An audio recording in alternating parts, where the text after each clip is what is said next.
Welcome to the Why Not podcast with me, Chrissy Hawkins. In a world where everybody always asks you why, I'm here to ask why not. I'm going to do that by breaking down the mindsets of guests and my own to figure out what makes people say, why not? Okay, hi guys, welcome back to Why Not. So today we have a round 2 interview. So if you look back all the way back to episode 25 of the podcast, you will see our episode with Cian O'Brien. So he is back to talk about more ways of keeping fitness simple. So I just want to say welcome back to the podcast, Cian. How are you? I'm very good, Chrissy. Thanks for having me back again. You can say the F in it as well. It is KFS. Keep it fucking simple. Yeah. Oh no, the cursing's fine. Right. What are we talking about today, Cian? I think we're talking about probably the best form of exercise, maybe not exercise, but best form of physical activity that people are already really good at. They do it pretty much every single day, but they don't realize how potent it can be. And that is walking. Yes, this is actually a really, really big thing. And I think people take it for granted quite a bit. And it's not just to do with your 10,000 steps. But what is it that you have found working with clients that has made the big difference when it comes to walking? So I have this, this is something that I've actually taken from, it started with this and I put it into my actual training as well with them. But it was a realization that 10 minutes is pretty much the perfect amount of time. If I ask if someone's busy, chances are they can't do a 60-minute walk or a 30-minute walk. 20 minutes is even too much, but almost everybody can find 10 minutes in their day. It's 10 minutes, it's nothing. So I came up with this. I don't even know if it's my idea. I probably stole it off someone. So if I stole it off you and you're listening, I'm sorry, but it's the idea of doing 10-minute walks. And I've never had anything, I've never been met with as much resistance as I have with this concept of just doing a 10-minute walk every day. It's always, oh, that's not long enough. And I'm like, that's the idea. You've complained that you don't have enough time to go on a longer walk, or that you missed your walk yesterday because you could only do 10 minutes. And it's not worth doing 10 minutes, or that after walking for 30 minutes, you're sweaty and tired. And you find that you get a slump after walking too far. And I was like, of course that's going to happen. You've been more physically active for a prolonged period of time. That is energy demanding, and that's going to leave you in a hole no matter who you are. If I go for an hour-long walk, I'm going to get home and it's going to sink into the couch. So 10 minutes was the perfect time. No, you're right. Actually, that reminds me when you say an hour-long walk, sinking in the couch. You ever go for a walk, you're like, I'm just going to walk to this point. And when you're on the way back, you're like, why did I walk that far? All of the time. It's a nightmare. Yeah, and you're knackered. But it's nearly impossible to end up in that state after 10 minutes. Yeah, and the other thing with the 10 minutes is that we're so myopic in our view that we just see that as 10 minutes. We don't see that as 70 minutes across the course of the week. Mm-hmm. So if someone was to miss a day a week, and I kind of account that, I account for that. So I'm like, this is an hour of extra physical activity a week, an hour of walking. So it's 7,000 steps, give or take. I don't know how many thousand steps the listeners will do in an hour, but I know for me, it's about 7,000 steps. Yeah. It's an extra 7,000 steps a week. That compounds across the course of the year and so on. And we don't really stop after 10 minutes either. But the most important thing with the walk is giving it a place to live in your life so that you don't need to worry when you're walking, because if you know when you're walking, you know when you're not walking. You don't have to worry about walking when you're not walking, if that makes sense. When do you feed the horses? No, they have a schedule. They have to be fed at a certain time where they know all about it, or we know all about it. Yeah. So if we can get people to make these connections, because they know that they do this in every other area of their life. So I know that the first task I have to do coaching in the morning is check WhatsApp, check any notifications on the coaching app. And that's the first thing I do on my work day. But if I don't do it then, when am I going to do it? So it's the same thing with the walks. Yeah. So I recommend that most people do it when they wake up like immediately, because they can get out of bed, they can put a timer on their phone for 5 minutes the first time to do it. They can walk in one direction. As soon as that timer goes off, they can make a mental note of where that was. And then they just know that they walk to that point and walk back. Then the next day, maybe they go the other direction. And who knows, they might be lucky enough like me, and they might have a very neat and convenient 10-minute loop. So I wake up in the morning, I get out of bed, I get out of bed, toilet, weigh myself, and then I go out on my 10-minute walk. I come back in, and I have my coffee. I've made my coffee, before I go. So my coffee has cooled down in that 10-minute period too. Got to multitask. You don't drink milk in your coffee? I don't know. Not in that coffee. It's weird. Like, I'll drink any coffee. I'll drink sweet coffee. I'll drink black coffee. I'll drink any coffee. But yeah, because it's done the first thing in the morning. I can come in. I can have my coffee. I've started the day off with a walk. So I've already won the day in a sense, and I don't like saying that makes me cringe. But then I can come in and then I can shower. So you don't need to shower to go out for a walk first thing in the morning. If you're worried about getting sweaty or whatever first thing in the morning, that worry is gone. With the Irish weather as well, if you get wet and it's the first thing in the morning, you're going home and you're going to shower, that takes care of that. And however many 100 days we have of rain a year here, that's going to wreak havoc. But if you can get the 10-minute walk and put that 10-minute walk somewhere in your day that you know when you're doing it, and it's concrete, and it's too easy. 10 minutes is just easy. And if you go for 12 minutes or 15 minutes, great. But the criteria for success is only 10 minutes. And if you can get into that mindset, it can be life-changing. And then once you have the 10-minute period nailed down and you're doing it regularly, you have the option of doing another one. So instead of then doing 10 minutes a day, you're now doing 20. And the easy thing is to bookend your day. So if you start your day and you bookend your day, you know when you're doing both your 10-minute walks. Then once you have that one done, you can add in a third. And now you're doing 30 minutes physical activity every single day. And so many people aren't meeting the minimums for physical activity recommendations. Then after 3, depending on their goals, you can even titrate up further. So you can add a 4th walk, a 5th walk, and a 6th walk, and that's 60 minutes. Or you could do 5 12-minute walks, or 4 15-minute walks, or 3 20-minute walks. But the longer the walk gets, the less likely it is to be done for a prolonged period of time. Okay. So that's kind of that's the concept of the 10-minute walks. And if you can get to 30 minutes a day, just 3 10-minute walks, that's huge. And people can find 10 minutes 3 times a day. And if you think about it across the course of the week, that's 3.5 hours of cardio. Imagine going on a treadmill for 3.5 hours, or a bike. Rather stab my eyes out. Yeah. And that's most people. I wouldn't do 3.5 hours, but I do an hour 3 times and half an hour another time, listen to a podcast or something on a bike, no problem. But most people wouldn't want to do that. And it's a way that then gives you back more time for your actual training, because then you don't really need to do much of the cardio or as much of the cardio, especially if time is very precious to you. You mentioned the Irish weather there as well. So what do you do then if it's raining? There is no bad weather, just bad clothing or something. Yeah, I was hoping that would be your answer. Yeah, there's a Scandinavian saying or something, and I got crucified for missing a walk or something one day. So I was like, I just didn't do it today. This is raining or it was cold. Everyone's like, you've told me for the last 12 months, there's no such thing as bad weather, just bad clothing. I was like, yeah, fair enough. I don't know how many days of rain we have in Ireland, but you just kind of get wet. We have to accept all of these. That's the other computer.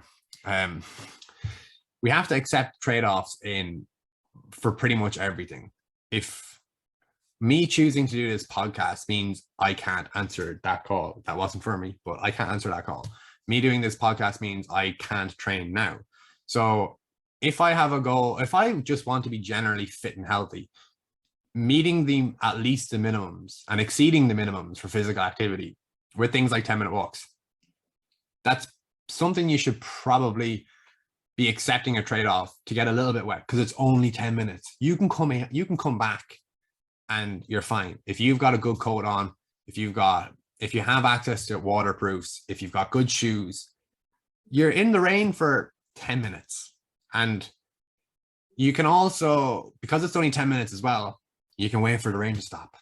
Like, the rain starts and stops all the time. If it's cold, we're kind of screwed. But again, you just wrap up. Yeah, just wrap up. Do you have to go outside to do your walks? What if you spent 10 minutes walking up and down the house? No, I would say it's the exact same concept. Yeah. Try to make it as easy as possible for people to succeed. And it's like meds or anything like that. You titrate up. So it's like training. You progress that over time, so that depending on circumstances for that person, then there's like their criteria for success increases in difficulty, because once a challenge gets too easy, it's no longer a challenge and it's not really enjoyable. Yeah, that's very true. If I go in and squat 20 kilo bar, I'm like, ugh, what was that about? But if I get someone in on their very first day, or it's their first time ever squatting a barbell, that's huge. It's challenging. It's very rewarding. It's fulfilling. And do you get much pushback when you suggest 10 minutes? I have never got as much pushback in my life. And it's funny because there's like it's like a graph, or Jesus, what's the word? It's like what's the word? Yeah, there's an inverse relationship between how useful something is and the resistance I get. Because everybody knows what they need to do. They know they need to lift a few weights. They're terrified lifting weights because they've been told that moving X, Y, and Z way is bad for them. They think that they need to do special types of cardio because that burns more fat, and we need to burn fat.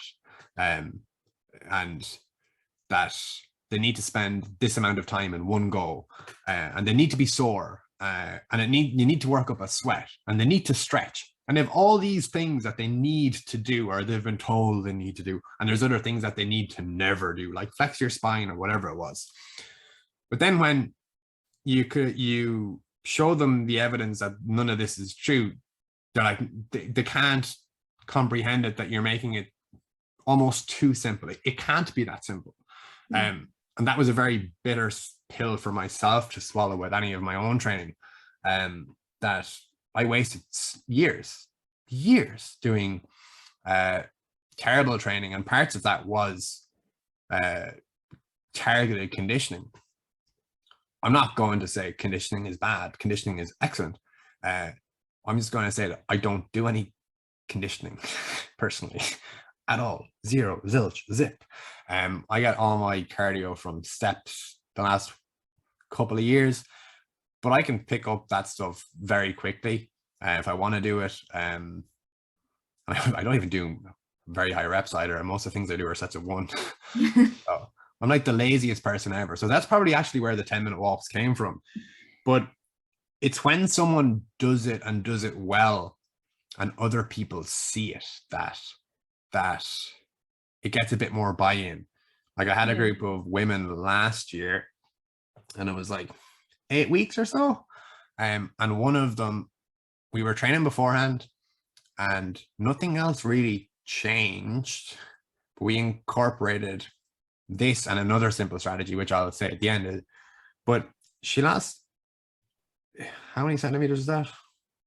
Is it 15? Is it 18? I can't count. We'll say it's 15. So it's 15 centimeters she lost off her waist in about 8 weeks.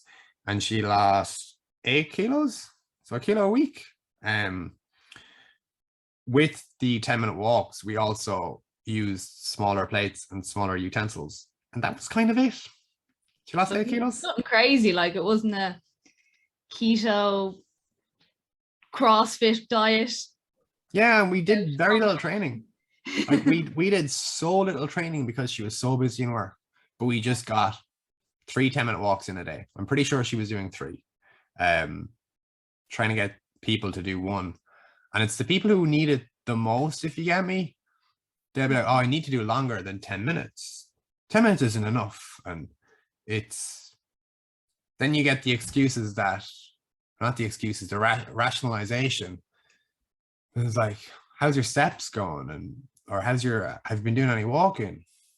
And it's like, oh yeah, I've done it like 3 days this week. And I was like, how's that going for you? How's that working out for you? It's like, I'm doing 30 minutes or an hour. I was like, oh, that's great. And I was like, so what's happening on the days that we can't get it done? It's like, well, if I walk for an hour, like I'm covered in sweat, man. I'm like, how about if we just did like 10 minutes? And it's like, 10 minutes isn't enough.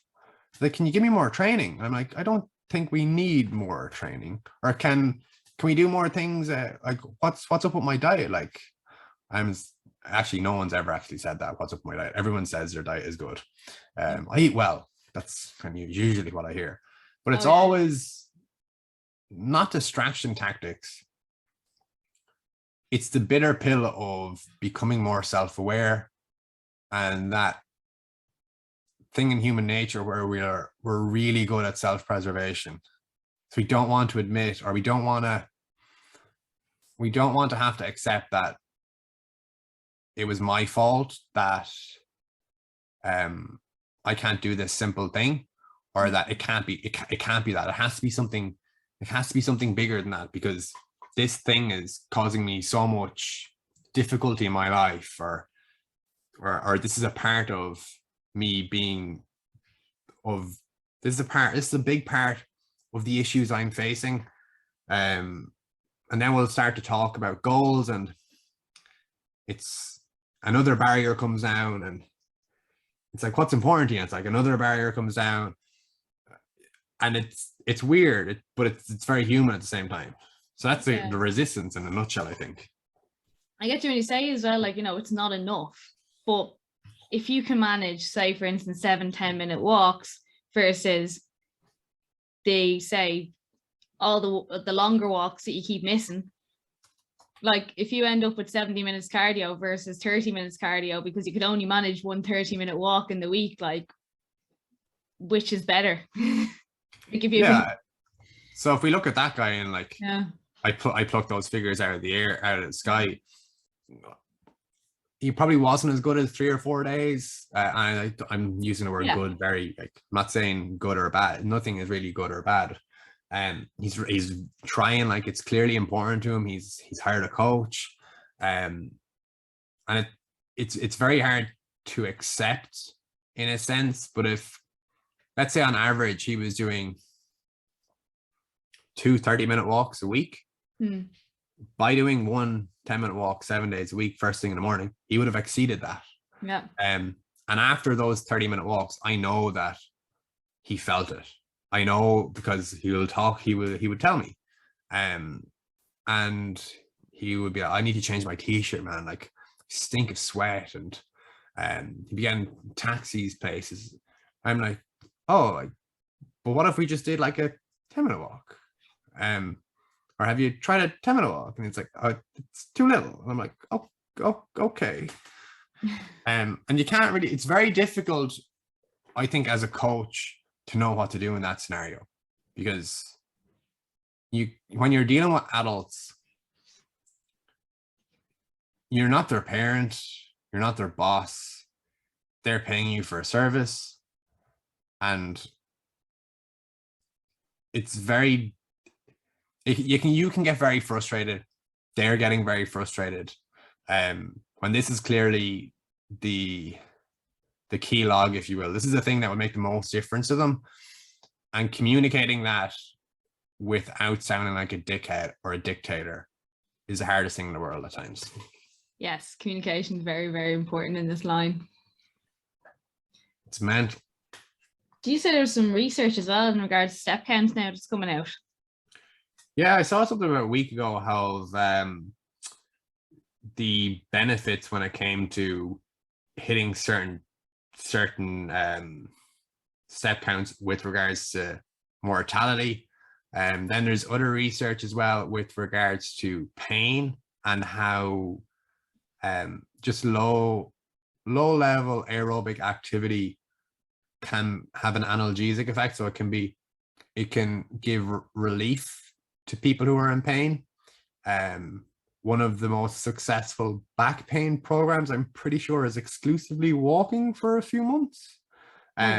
Something to do with like rotating or something or other, but it could be just the fact that you're being more physically active.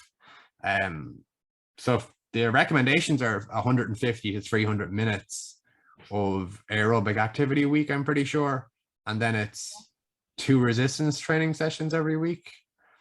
I should really know those off by heart. I don't. I know the 150 because my Fitbit tells me I'm supposed to have 150 active minutes a week. Yeah, I have no idea. Like with any of that stuff, I have no wearable tech. How do you survive without one? I use my phone because like phones have step counts. Yeah. What I use is and there's a great I love Google Fit. Google Fit is great because it does a couple of things. You have what's called heart points. So I think that tracks your speed. Okay. So if you're walking a bit faster, you'll get more heart points. I've never used them, but if you wanted to use them, you could use them. You have your step count on it.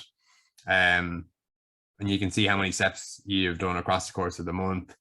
Very easily.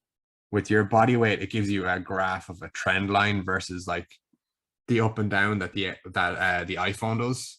Okay. So people start freaking out about their body weight as well. But when they do stuff like that, like you saw what happened to that lady where she lost 8 kilos in 8 weeks. Yeah. Like this morning, I got up, weighed myself, used the toilet, and I lost 600 grams. I'm like, that's a pound. Yeah. Most people would freak out, be so happy that they've lost a pound. I was like, a pound? So like, it's weird. I think the TLDR of it was that there was no upper limit to the benefits of increasing your step count. Yeah. But then we also run into like what are the practical limitations for it? People with jobs, families, other hobbies. It's just very difficult. Yeah. And then you see what we have with the electric scooters. So everybody has an electric scooter these days. Or electric bikes. I thought the electric scooter was bad enough. Someone went by on a modified electric scooter yesterday, sitting down. I was equally impressed and I don't know what the word is. Just short of those little, the ones they have in America. Oh yeah. To be fair, if I had access to one of those, I probably would use it. And when I was driving a scooter in Asia, I stopped driving the scooter in Asia because I realized I was going on the scooter absolutely everywhere. And I was like, that's why most people aren't active. It's because it's too easy to be not active. Yeah. That's true though. Like with them popping up, like, hop on the scooter instead of go to the shops, walk down to the shops, like. Yeah, just walk into the shops. If you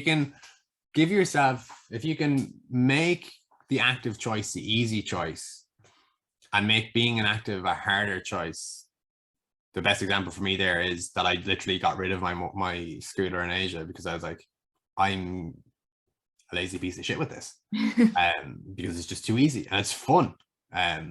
So if you can do that, if you can pick activities as well, if you want to do something at the weekend, go for a hike. Like that's 4 hours, 5 hours. Yeah. Like that's one thing that always surprises me. I do go hiking. Well, I have gone hiking a little bit recently, and I really love the idea of it. But when it comes to the hill part, it's when I really obviously because you're going uphill. But I'm always like, why did I think this is a good idea? And then you get up there and you're like, yes, I am awesome. Look at me on top of this mountain. Yeah. Then you have to go down, and you're like, down's not too bad. Like I know depends you have on what to, you're climbing. Huh? It depends on what you're climbing, I suppose. That's true. I did go down a very slippy one recently, but again, I was still like, I'd rather nearly scoot down on my arse than have to go uphill. Yeah, the Carrantoul, I thought that was going to be easy last year. It's like we're on the way to do something else, and then we just do Carrantoul. Let's do Carrantoul. It was a great day, and within 10 minutes, I was like, what am I doing? Mistake. But it was great. I love this. We've just deviated from everyone go for walks to we don't like walking. I don't like walking, but I don't dislike walking. Yeah, I'm not opposed to it. I walk at a ferocious speed as well. Anyone who walks with me is like, can you just slow down? Or if someone then, I can't deal with someone passing me out. A woman with a buggy almost passed me out yesterday. I was like, I can't do that. I just took off again. I have the opposite problem. I've got little legs, so keeping up with people is difficult. So just for anyone who's short, when he says 7,000 extra steps a day, you're probably going to get 10,000 or a week. You're probably going to get 10,000 if you're short like me. It could well be. Well, I did. Do you do 10,000 steps in an hour? Yeah. You know? I would roughly, yeah. I walk so fast as well. I walk very quickly as well. Like I would walk quick enough, but just shorter steps. I have tiny legs. Yeah. So if you were keeping pace with me, I would be covering more ground per step, I suppose. Yeah. Damn it. There you go. If you want to make a competition, all you short people, we can get more.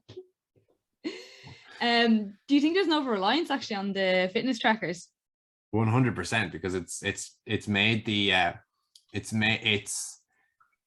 the rewards of it have become extrinsic. So you're not doing it for the sake of walking. You're doing it for a piece of technology to give you a well done. I like it for the accountability, but I don't like it for the judgment that you give yourself. Usually when I'm talking to someone about their week, I'm like, so I see that you've done however many thousand steps. They become very defensive. I'm like, I don't really care.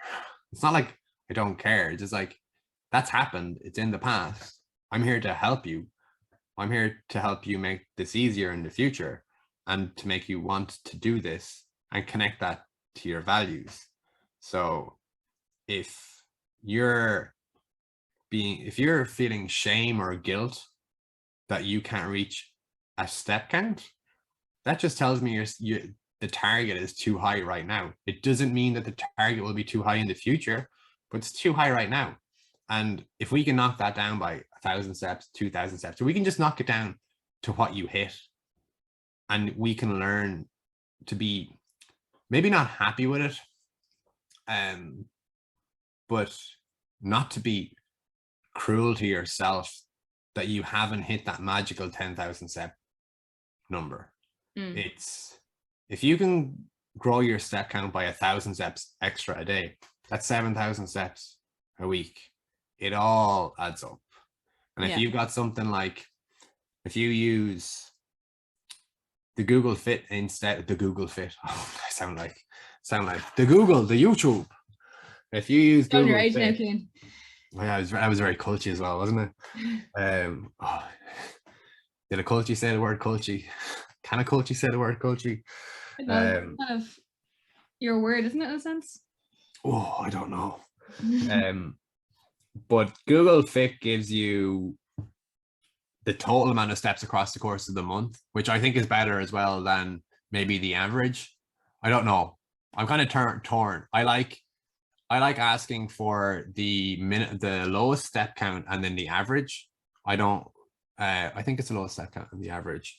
But I know in May 2021, I did 417,000 steps. April, I did 470,000. But March, I did 260,000. So I'm like, what did I do in March? It's cold. You need a better jacket. Yeah, probably. But that's it as well.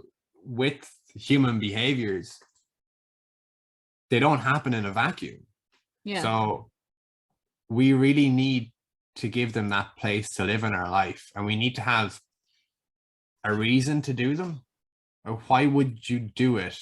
Why would you do something that's physically demanding? Why would you do something that's energy intensive for the sake of it? Think about it from an evolutionary perspective. It doesn't really make sense for us to burn calories for the sake of burning calories. Your body's pretty damn resilient. Your body doesn't want you to lose weight. Your body just wants you to survive. So if that's another like lower level reason that I like 10-minute walks over longer walks, is because it's so transient, it's so short that it barely elevates your heart rate. and it's not tiring. You're not moving long enough to start really working up a sweat. And if you are working up a sweat at 10 minutes, it's probably the perfect form of exercise for you. So if you can just do a really low intensity 10-minute walk, take a phone call on it, listen to a quick podcast, listen to some music, and just make sure that if you're getting up at 5 a.m., you're not listening to like gangster rap at 5 a.m. We've tried that, doesn't work. I end up doing it by accident most mornings. Then I end up like putting on classical music or something. I don't like to listen to that gangster rap that time in the morning.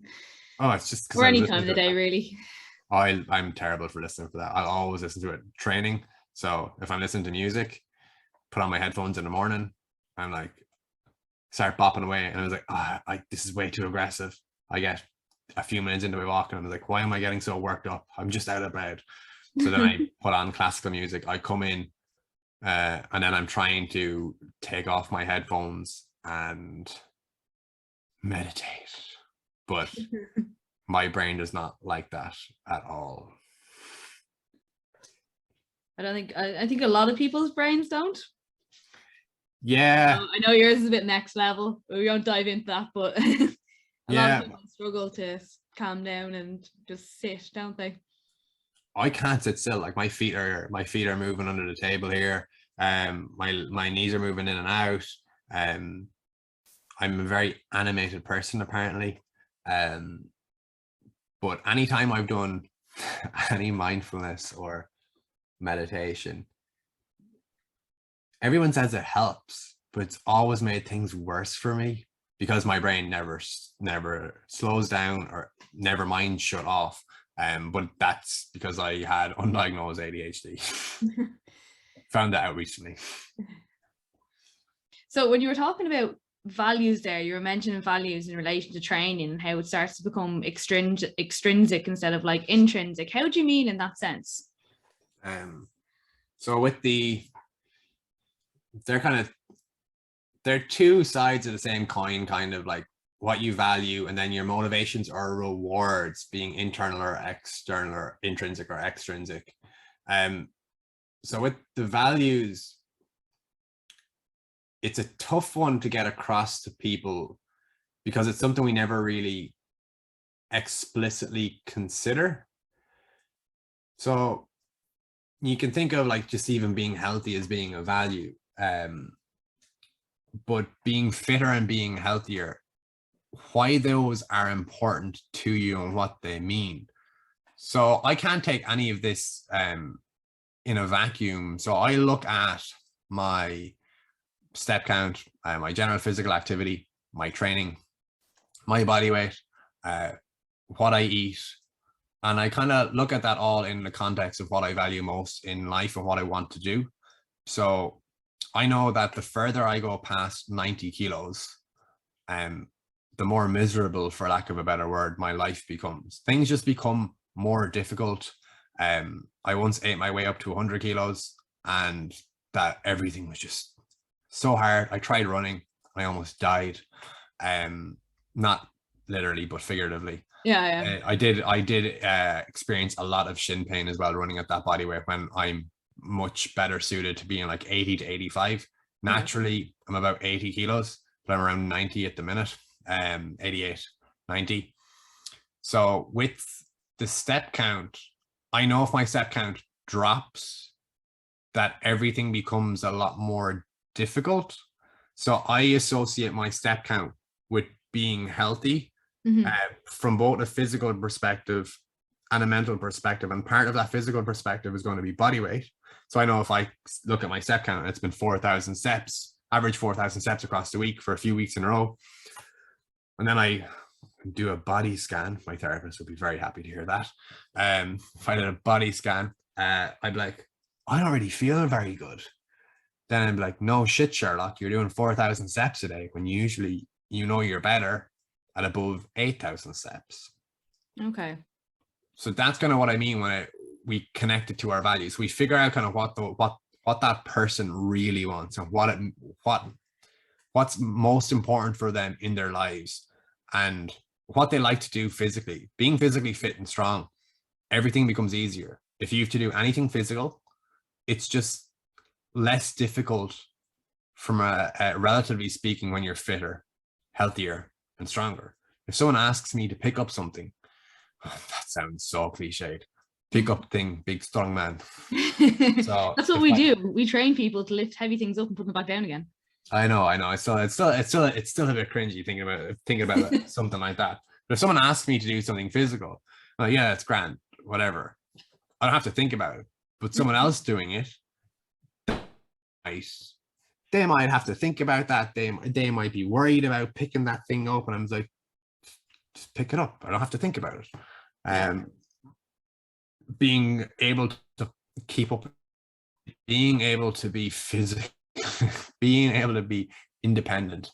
Like my grandmother lost her independence when she went into hospital a couple of years ago. I came home from the Philippines and I was like, oh my God, she's a shallow woman. She's like 90. I forced her to squat. I said, stand up, sit down, stand up, sit down. I was helping her stand up, helping her sit down. Over time, she didn't need any help. I was forcing her to walk around the garden. It did actually take 10 minutes to walk around the garden. So technically she was doing 10-minute walks. There you go. Even 90. But now she's got most of her independence back most of it, as much of it as she could get back. And the physical activity plays a huge role in that as well. And you actually explained this in the first episode. You actually went in depth of what you did with your granddie as well. So it did really. I can't remember the first episode. So if we can get people to value it in terms of it's like personal hygiene. That's a good analogy. Like, you don't just do it for yourself, you do it for other people. Like, I don't just shower for myself. Like, I shower so like people have to smell me. I don't brush my teeth for fun. Yeah, stuff like that. So if we can flip that mindset that it's something we do and it's part of who we are, and we know that it's so important, and then we consider the mind-body connection, why would the brain continue to be healthy if the body is, for lack of a better word, dying? So if I take my grandmother, for example, there,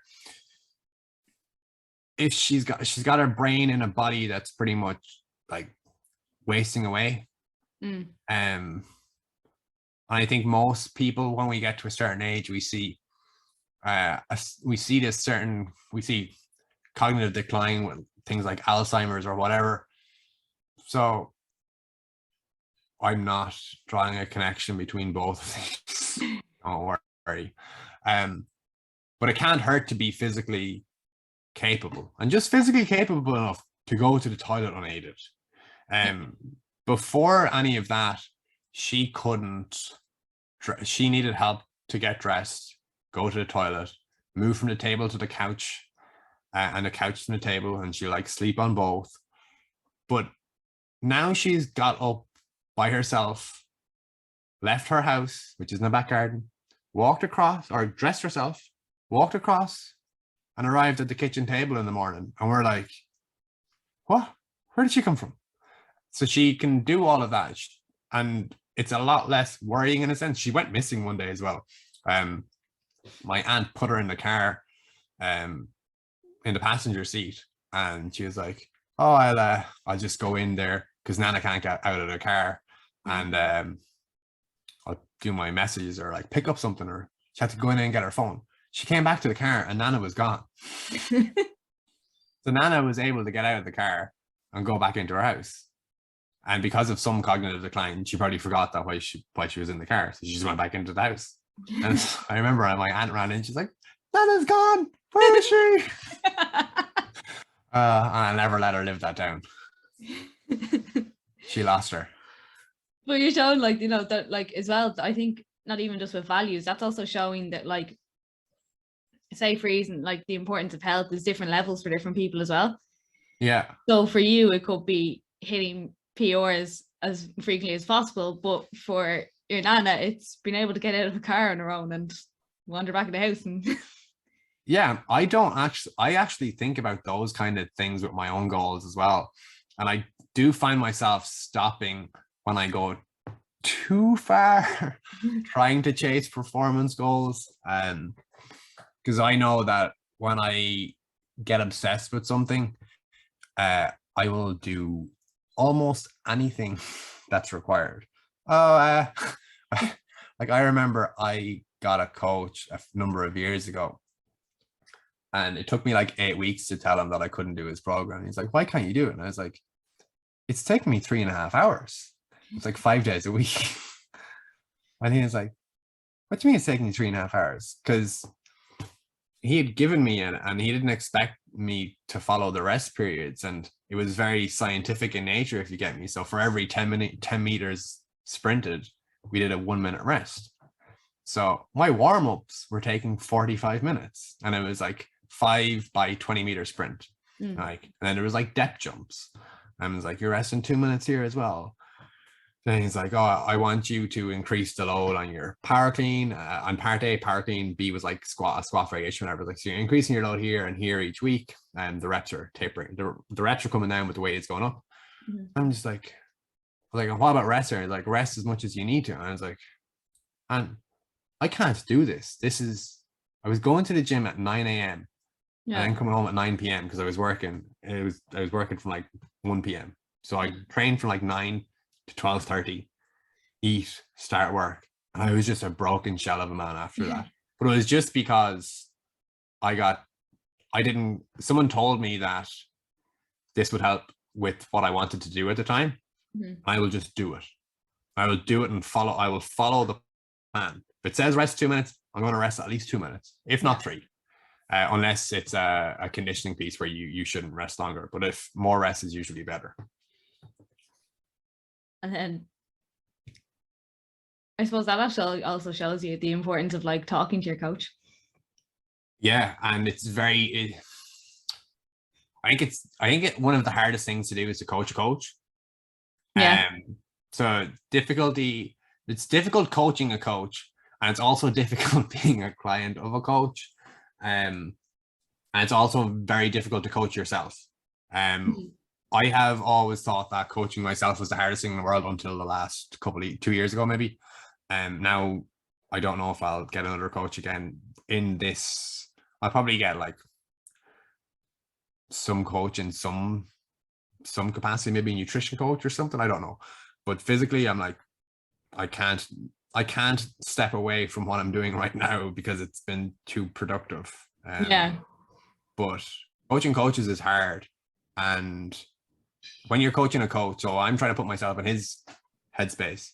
He knows that I understand the reasonings behind everything, and that he's given me he's answered any questions I've had.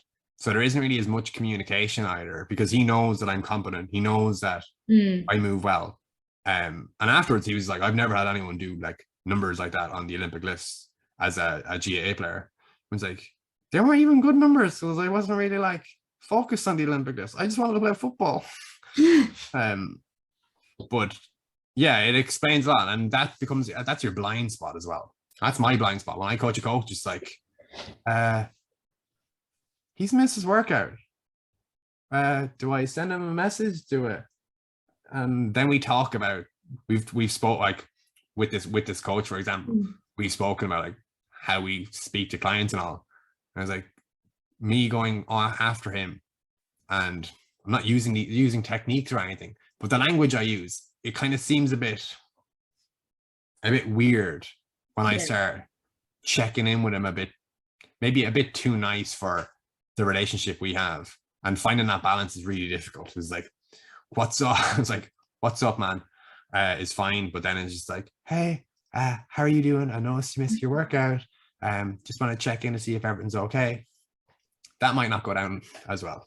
Yeah, it's interesting. Yeah, I haven't coached any coaches, but it's hard to, I suppose, like, you know, when you're a general pop, you can kind of be a bit more blunt with them because you're supposed to listen to me, but they know what you're talking about. So you're like, you, now, what are you at? I'm like, it's, mom sometimes has a laugh when she hears me talking to the client. She's like, who are you? because like she can't believe that I'll talk to someone as nice and as be as compassionate, if you will, or as Oh, really? understanding. My tone is different. Just like, who is this person? Like, why don't you talk to me like that? Oh, The many different versions of us as coaches. yeah, it's wild. And that's probably the hardest. I think that's the hard thing with training. Now that I think training was figured out many moons ago for the most part. And it's very simple. There's no real hard or fast rules beyond the principles of like overload and specificity and stuff like that. You can do those, you can achieve those things with many different methods. You have that quote about principles and methods. Methods are many, principles are few, or something along those lines. So once you have your training kind of taken care of and you don't get blinded by the fancy stuff that doesn't really work, that's the easy part. Like, Yeah. I will sit and I will design training program. I would design training programs for free. I do often, but they never get done because that's the easy part. Anybody can do it. It's the coaching that does it, and then it's seeing what happens in those training sessions and then deciding what the next step is. Training is almost like chipping away at a block of marble to make a statue. You don't know what it's going to look like at the end. And Yeah.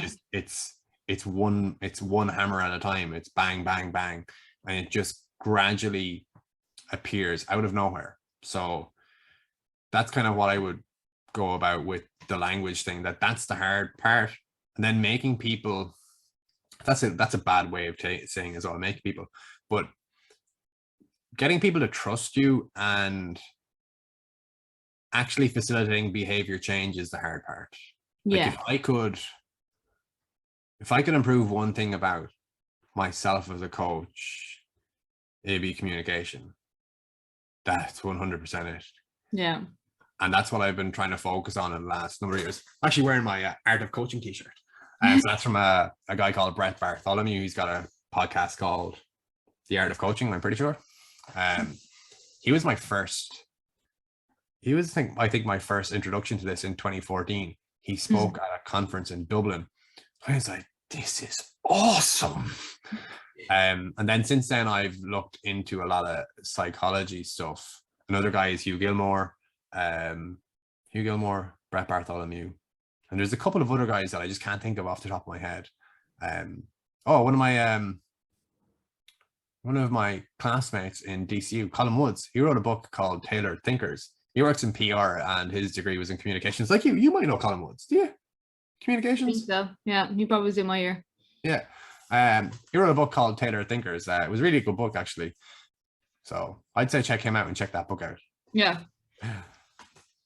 Okay, so I think we have covered most. We have another whole episode we want to talk about on how to enjoy training, but we're going to actually enjoy it. It's like how to enjoy training and how to be really motivated to do it, like to not be able to wait. Like, I can't wait until next Friday. I can't wait till Monday because I'm not training again till Monday. I can't wait for Monday. I can't wait for Monday. I can't wait for Tuesday. I can't wait for Wednesday. I can't wait for Thursday. And this has been the theme of my training for the year. I've hit 45 PRs since the start of the year. And it's February 11th. That's stupid. I don't know how that's possible, but it's made, and most of them are real PRs. I never realized that was that much. But we'll give you the TLDR. It's imagine you're cooking something, you're trying to follow a recipe, and every time you follow the recipe, you go to take the first bite and it tastes horrible. You're not really going to be motivated to do that over and over and over and over and over again for the rest of your life. Yeah. But that's what we see with people when it comes to their training in the gym. They'll go to classes. Sorry, Chrissy. They'll go to classes, or they'll just fuck around in the gym, but they never really get to eat the dish that they're preparing each time. And I don't care how enjoyable that is in the moment, that will fade. It fades for everybody because we see it. We don't see people adhering to exercise. That's one of the biggest problems we have, helping people to adhere to exercise long term. And I think it's a competency issue. So if we can get people competent and display competency, that's enjoyable. If you enjoy something, you want to do it again. If you want to do it again, you do it again. If you do it again, you get better at it. If you get better at it, you enjoy it. And it starts this massive snowball. And then you can also take it to other areas. So like once you get good at something, the hard work really starts, because then you have to step away from that because the gains are harder to get. Or what happens is the second cycle starts. You have the whole episode told before. Yeah. And then you start getting frustrated because you're getting evidence for failure. So if you fail, it's not really nice. It's not really nice. You're not going to want to do it. If you don't want to do it, you're eventually not going to do it. So that is the longest TDL before ever. Yeah, they are. But we are going to come back and we're going to do a third episode, and we are going to talk about how to enjoy training. But until then, if anyone wants to follow you, Cian, where can they find you? It is Cian O'Brien on Instagram. Cian O'Brien. So Cian O'Brien, but instead of the O, it's a Z. Or it's Cian O'Brien, but instead of the O, it's a 0. So Cian O'Brien. Yeah. I will tag that in the show notes as well. And as ever, guys, you can find me on Instagram and TikTok. It's Chrissy H Fitness, and my website is www.chrissyhopkins.com. So thanks again for joining us, Cian. Looking forward to the next one. Thanks. Yeah. And thanks everyone for listening.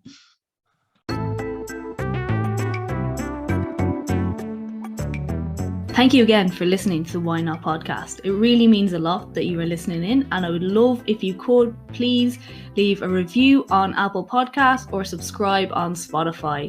And always, I'd love to hear feedback personally, so if you do want to leave me a message and let me know how you found the podcast, please do.